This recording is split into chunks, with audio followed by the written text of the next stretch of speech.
Hey everybody, how y'all doing? Welcome to the Blue Chip Podcast by fans for fans. This is your host Cody Potter. How y'all doing today? So OTAs are here. It's going to be the first glimpse that we're going to get a look at Jaden Daniels with Antonio Williams, Terry McLaurin, Chigakonkwo, all the new additions. Man, Naomi Brown is back. For this exercise, man, I just there was a tweet by Daniel Jeremiah. I'm just going to pull it up. For some reason, my ex was acting up when I tried to transfer this over. I'm just going to put Jaden Daniels in because he's the first part of this. So the first part of this was I'd like to revisit this concept. Every NFL team, to build a championship foundation, you need to fill these 12 spots. Quarterback 1. So quarterback, I'm playing Jaden Daniels because I do believe we can check that mark. Jaden Daniels is the quarterback.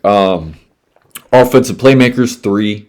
Quality offensive line. I've always kind of believed this. You need 3 top 10 caliber offensive linemen throughout the offensive line, regardless of position. It could be center guard. It could be center left tackle, right guard. Whatever the variation is. And then in the 2 positions that you don't have, you typically want to have a young, athletic, up and coming, player at the position that you drafted that you're developing to kind of take over for when you lose one of those pieces at some point in your team building, your team window.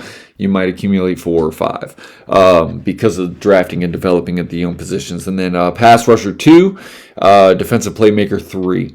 So for this exercise, man, before I get into OTAs, we know we got the quarterback, Jaden Daniels, really, really talented player. Even last year, I'm showing last year's highlights because last year, realistically, man, outside of a fumble at the end of the Bears game, you're probably looking at 3-1 as a starter, with one really, really, really bad game, or 3-2 as a starter. I think by the time the Seahawks game, went into effect, and everything with the elbow injury there, because he was definitely going to lose that when he was definitely losing Green Bay. I definitely remember that. But a good solid outing against the Chargers. Luke McCaffrey kind of blew up onto the scene. Then of course he got hurt. Before I think the Seattle game, or during the Seattle game. Jaden had a lot on his shoulders last year, man. Deebo Samuel was the one. Deebo Samuel is not a one. He's a very, very versatile weapon, man. We all loved what Deebo Samuel is, as a weapon. That said, that cannot be your number one guy. Terry McLaurin hurt, which is going to start getting into my offensive playmakers and things like that. You gotta have more. You gotta have more around Jaden Daniels. The offensive line was not necessarily a concern for me. I do believe we have the integral parts for that to succeed. But again, you gotta accumulate them players, man. So at the end of the day, Terry McLaurin is our guy. What do we have outside of Terry McLaurin? That's going to be the real indicative thing as far as what level of success is this season going to be this year? We can win with Terry McLaurin. We can win the division with Terry McLaurin, possibly being your number one guy as long as he's playing to the 2020-24 level. That said, you got to have guys around him. I do believe that we have added guys around him. I believe in Antonio Williams. Antonio Williams is a guy that I'm very high on. I have a system when it comes to drafting.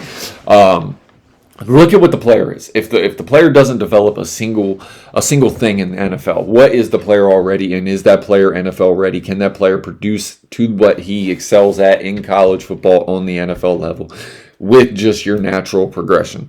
And then do they progress beyond that? That really, really comes into the part of scouting where it's the mental makeup. The high weight speed only takes you so far. So what is the player coming out of college?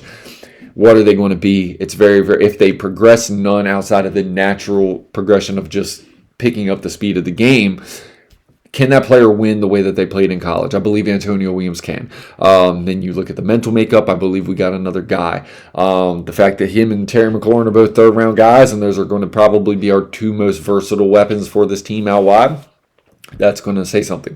Chigakonkwo is a guy that I do believe is going to have a really, really big impact. He's going to probably impact this team more in between not in the Zach Ertz role as far as the tight end position, but I feel like he's going to give you that Deebo Samuel type of matchup and production as far as how he is used as a weapon. The yards after the catch, versatile, schematical, kind of variations for how you use him. I believe there's an element of his game that he has not been able to thrive, whether it be with Will Levis or those guys.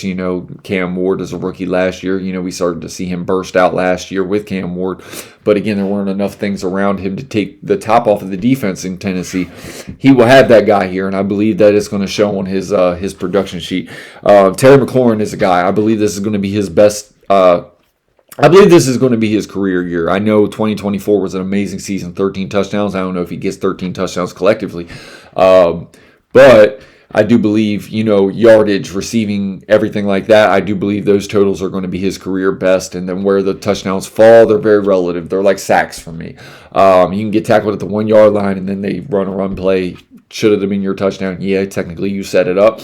Terry McLaurin's done that all throughout his career. Is he going to get 13 TDs? I would love to see it. Could he get 15? Whatever. It's possible. I just don't think. I think this offense is going to be a little bit more nuanced and versatile as far as the guys producing around him. I do think he is, like I said, I think he's going to have career high in yardage and reception totals this year. But I think the touchdowns are going to be more spread out through the offense because of what he's giving you throughout the, basically between the hashes, between the 20s. So for offensive playmakers, I see the talent there. Is it done? Is it a sure thing? A lot of chemistry is going to have to be built. Man, Chig has 3 years on his deal. Basically, 2 are guaranteed.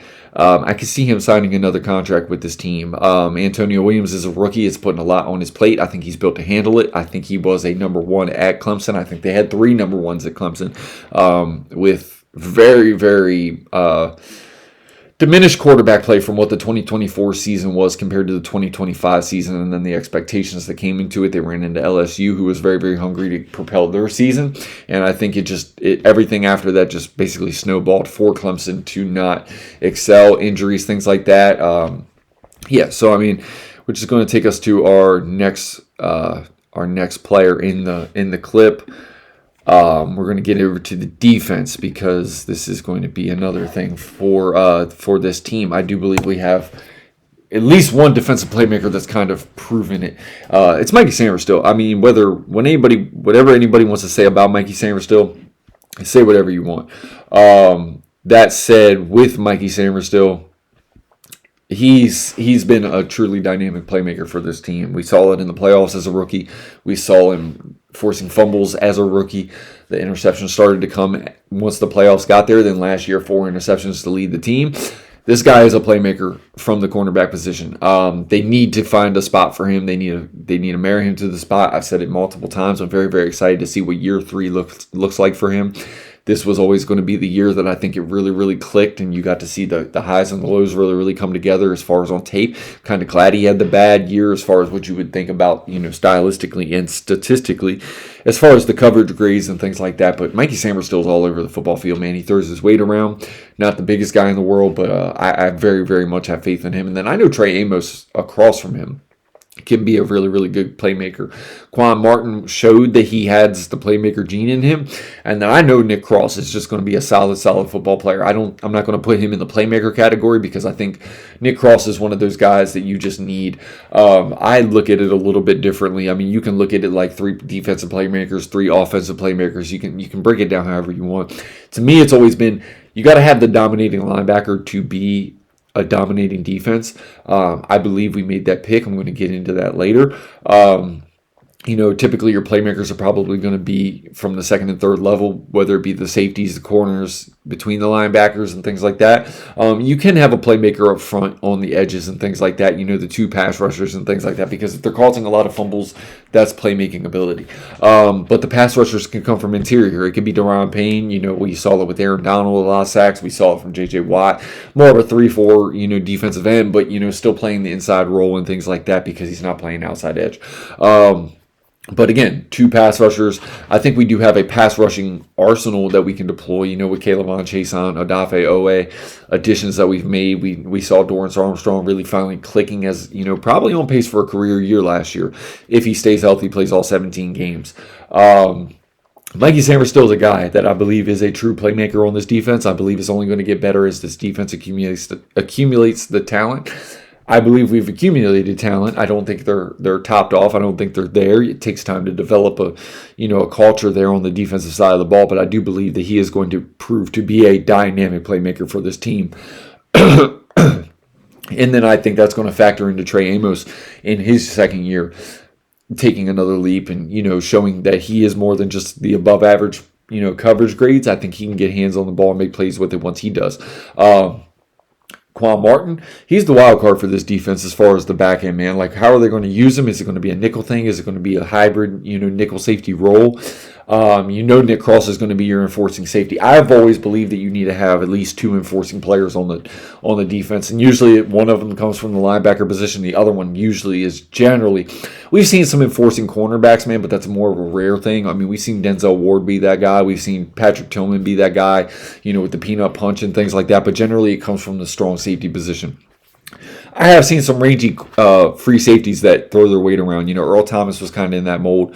Edry was the ultimate playmaker back there, and he would stick his neck in there and tackle.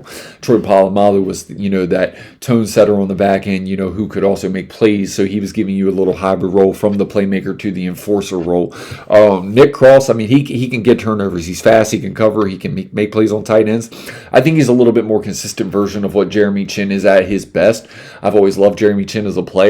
You get the really, really, really high highs from Jeremy Chin, but sometimes you just, he kind of tails off, or, he has a bad game or two where he's missing tackles stylistically, fundamentally, and things like that. I think Nick Cross is more of a consistent role player as far as consistently making the tackles, fundamentally making the tackles. He's always where he needs to be, and then can give you some turnovers here and there. Again, I'm putting him more in the enforcer role than the back end. Which is going to lead me to the next player, man. And I mean, this is a player that, I mean, if everybody's not excited for, I mean, this is going to be a guy that just stands out all over this defense. I think he's going to start year one as a rookie. Sonny Styles, man. I could have put Leo Chenal. I could have highlighted Leo Chenal because I haven't really given him his shine. I mean, I've given him his moment when we signed him and things like that. But I think Sonny Styles is going to be just a really, really dominating player on the second level of this defense. The enforcing guy that you need on the second level of this defense, the playmaking guy that you need on the second level of this defense. I believe he's going to rush the passer at a really, really good clip. From the interior, Frankie Louvu is a wild card. We know what Frankie Louvu was at his best, man. Second team All-Pro, him and Bobby Wagner from the linebacker position in 2024, and that was with a bad defense. Frankie Louvu is going to get really, really freed up in this defense, and I truly believe what him and Leo Chenal can do. Plus, Leo Chenal, I believe, is a playmaker in his own right, being able to play a little bit of that, hybrid end, outside linebacker, inside linebacker. Just he's a very versatile player, man. It's just another stylistic matchup, but you got to be able to play to the stylistic matchup. If offenses have you off balance, it's really, really hard to maximize your defensive players and get the most out of them. The pass rushing department is going to be a thing. And do we have three playmakers? I do believe we have the playmakers on the roster. Are they going to gel, and is this defense going to come together, and are they going to be a top 15 level as far as stopping the run and things like that? You pick Sonny Styles, pick number 7 overall. You bring in Caleb Von Chason, Adafeo to kind of set the edge better. Dietrich Wise is coming back, a guy that can play the run on the early downs and things like that. It's got to be better stopping the run. And that's where it starts. You could have 6 playmakers on the back end of that defense, man. And I mean, if teams are throwing all the time, you're going to get them plays. You're going to get the turnover-worthy plays and things like that. And you're going to get the turnovers, obviously. But if you can't consistently stop the run, dude, when it comes down to playoff time, man, you've got no shot. Which is going to kind of lead me to this next player. And I think Sonny Styles is going to be a year one impact playmaking, enforcing, just. I think he's that kid. I think he's everything that you want, man. And then this is a guy that I think everybody really, really forgets about, and that's Daron Payne, man. We know this guy can get after the quarterback from the interior. I think Johnny Newton is going to probably be the biggest benefactor of all the guys on this roster as far as the interior and defensive line, as far as just being able to shoot the one gap and play with his presence. But we know Daron Payne is where this defense starts. He has been the best player on this defense. Like him or not, the contract is too heavy or not, for the statistical numbers that you get. I'm never a guy that looks at statistics, man. I'm week to week taking notes. Like, how does a player grade out from week to week? Dude, if he's there putting pressure on the quarterback, making a quarterback alter his throw point, incomplete pass, yes, you want it to be a turnover, but dude, that's not how football works.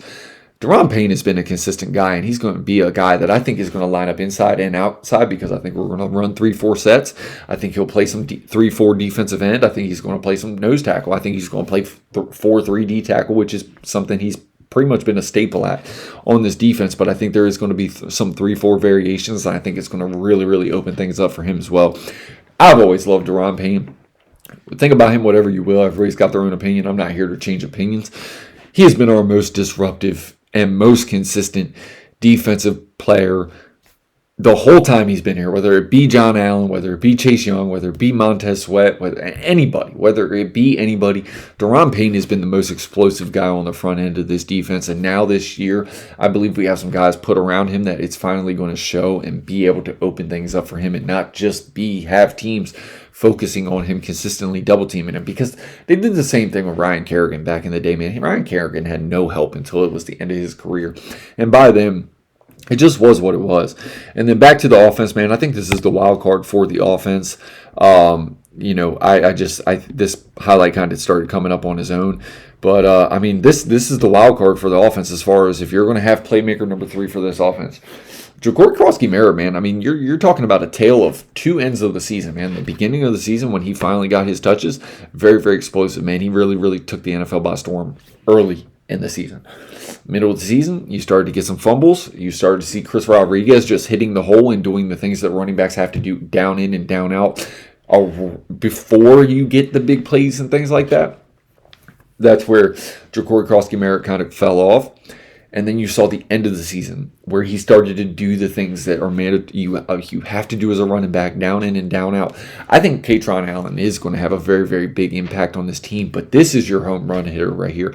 And I believe if this guy goes off this year, 1,000 yards, 8 to 10 plus touchdowns, kind of like what he had last year, kind of in that range, just 2 more touchdowns, 200 more yards. And you could say, oh, it's 200 yards.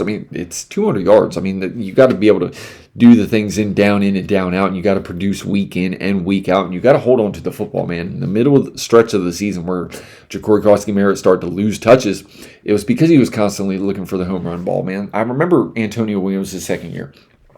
Came out as a rookie, very, very dependable, hit the holes like he needed to do, and was just a very consistent running back. Year 2, he was trying to propel himself. He started to hold the ball loose, a lot of fumbles and things like that. And you saw that in the middle of the season with Jacory Krosky-Merritt, and then you saw him clean it up. So cleaning something up in season is way more indicative to what a player is and his work ethic than what it is cleaning it up year to year. Year to year, man, that's an anomaly. That's a normal thing for a player. A player that can clean things up in season and produce and get back to what they were showing early on in the year when they were having success. Basically, having success, getting some trials and tribulations, and then cleaning it up and then getting back to the success. Those are usually the indicators of a really, really good player. Jacory Krosky-Merritt has every skill set to be a really, really good player. Got to stay healthy. Got to do the dirty work, man. Got to hit the 3 and 4 yard carries when they're there. Not dancing around behind the line of scrimmage, protecting the football. And then all the highlights that you're seeing behind me, if he can do that, this guy can be playmaker number 3 for this offense, man. I do believe that Chigga is going to be dangerous. Jaden Daniels is a playmaker in his own right, beyond just the quarterback position, because he's the dual threat. So, realistically, he's a playmaker in his own right. So, that is technically another playmaker because of what he offers you with the legs is completely separated from what he is as a quarterback in the pocket. He is not using his legs to better himself as a quarterback. He is a really, really good quarterback from within the system that also has his legs and can win outside of the pocket with his legs and just make teams pay. Jacory Krosky-Merritt gives you the running element, and if this team can consistently run the ball, whether it be Rachaad White, Jacory Krosky-Merritt, and Kaytron Allen, or even Jerome Ford, who's another player that I really, really like, it's going to be fun, man. OTAs are here. I'm very, very excited to get into this with this team. It's going to be Commander's Base. I'm still going to get you guys all the college things because college is very, very much mixed into me now that I've watched all the spring games and things like that and taken all my notes, transferred my notes from 2024. I've kind of held off on giving you guys some of those pods because there were 3 or 4 guys that I had to go back on at a couple different positions. I saw a bunch of things I didn't see in my notes that I have from them from last year that are going to be draft eligible guys, and I had to actually put them on my list that I didn't think were going to be on my list. I thought they were going to be guys that I had off the list, but when I went went back and kind of looked at a couple games last year, they really, really propelled themselves forward. So I'm going to still get that list to you guys. I think I wanted to continue with the offensive line and things like that, and that's where it really jumped out to me was offensive line play. And then safety play, I saw a little bit better safety play than what I expected to coming into the season. Quarterbacks, I mean, they're loaded, and I've been doing a ton of work on them, and that's where these guys have actually been jumping out as far as the offensive line players, because the quarterback list for me this year is long for college football. But again, OTAs for the Commanders, man, I'm really, really excited to see what reports are from the practice reports. Excited to see Jaden Daniels under center. The highlights mean nothing that we're going to see on Twitter and things like that, but you want to see him, man. You want to see him growing. You want to see a comfort level there. I'm sure he's worked his ass off under center and things like that with his quarterback coaching and things like that he's been working on all year. Terry's going to be that guy. Antonio Williams, you want to see him come along quick, and then you want to see a confidence level building with Chigaquanko. And then you need to see who's going to step up around him, man. I think Luke is going to have a good year. I think he can really, really diversify himself and separate himself and maybe even erase all the Brandon Ayuk, Stephon Diggs narrative. I don't really get into that. I don't think Stephon Diggs is the player for us. I think he's very, very similar to what Antonio Williams is as a player. So he's not really that high on my list as far as an addition. You could bring him in, but I think his game matches up too much to what Antonio Williams is. I think Antonio Williams is a year one producer as a rookie, and I don't think I want to add Stephon Diggs to take away from that because we've done that before in the past. You bring in a veteran who's very, very similar to a rookie, and then it just kind of hinders what they do. You want Antonio Williams to grow as much as he can throughout the course of the season. Jalen Lane, what extra can he give you as a wide receiver beyond what he is just as a special teamer? So again, from the Blue Chip Podcast, I wanted to get back to you guys. I've been doing a bunch of work on college, and that's why I haven't gotten it to you. I figured I'd come back with the OTAs, give myself a little bit of a break. I have a bunch of stuff going on in my personal life as far as home and work and things like that. So I've been taking a bunch of time getting the notes. It's the unseen time that you don't get to pod. That really takes the most work. The pod's pretty easy. It's just me talking and kind of going over things that I've gotten in my notes and things like that. But it takes time to do this work. It takes time to watch football games, and football games aren't short, man. I mean, I can highlight through them. I can all 22 it, but it's still an hour at a time. No matter how you cut it, if you want to watch the whole game, you want to, really, really factor in game flow and things like that. And that's what I do as a scout. So when I take my notes for these college players, it takes a lot of time. So sometimes I can't just get the pod to you day after day after day. So again, from the Blue Chip Podcast, man, I really, really appreciate the views. I hope you guys have a safe, blessed week. From Cody Potter at the Blue Chip Podcast, out.